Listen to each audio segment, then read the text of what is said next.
అంటూ వైకాపా ప్రభుత్వంలో joint LPM తెచ్చిన తంటాలు ఎక్కువ భూమి చూపుతుండటంతో పథకాలకు దూరం సబ్ డివిజన్ చేయించి కొత్త నెంబర్లు ఇస్తేనే అన్నదాతలకు ఓట. జగనాయంలో రీసర్వే పేరుతో రైతులు ముప్ప తిప్పలు పెట్టి 3 చెరువులు నీళ్లు తాగించారు. వారసత్వంగా వస్తున్న తమ భూములు మిగులుతాయో లేదో అని భయాందోళనకు గురి చేసి వైకాపా ప్రభుత్వం గద్దె దిగి ఏడాది అవుతున్నా అప్పటి పాపాలు ఇప్పటికీ వెంటాడుతున్నాయి.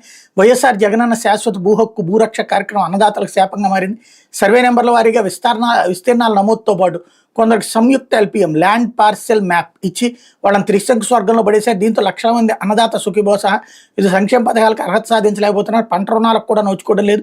భూముల కొలతల్లో తేడాలు వెబ్లాంటి చిక్కుల కారణంగా రాష్ట్ర వ్యాప్తంగా సుమారు 7.5 లక్షల మంది రైతులు సమస్యలు ఎదుర్కొంటున్నారు. ఇంతవరకు అసలు రైతులకు డబ్బులు వేస్తానన్నది 20వ తారీఖు అయిపోయింది. అది పక్కకి పెట్టేశారు. దానికి కూడా పాపం జగందే. ఎందుకంటే ఇట్లాగా నువ్వు నీ చేతిలో ఉన్న ఇన్స్ట్రక్షన్ రైతుల లెక్కే, రైతు చేతిలో ఉన్నటువంటి భూమి లెక్క, ఎల్పిఎం లెక్క కాదని రాసిస్తే సింపుల్ అయిపోయా. ఆర్డర్ వేస్తే అయిపోయా. దానికి 7.5 లక్షల మంది ఒకవేళ రేపు పథకం ఇస్తే 7.5 లక్షల మందికి ఎగ్గొట్టడానికి ఇది ఒక మార్గంగా, తద్వారా వాళ్ళని జగన్ మీదకి ఎగదోయడానికి ఒక ఆటలాగా కనబడుతున్నది. అంతకుమించి మరేమీ ఉండదు. ఏపోతే డ్వాక్రా మహిళలతో వెదురు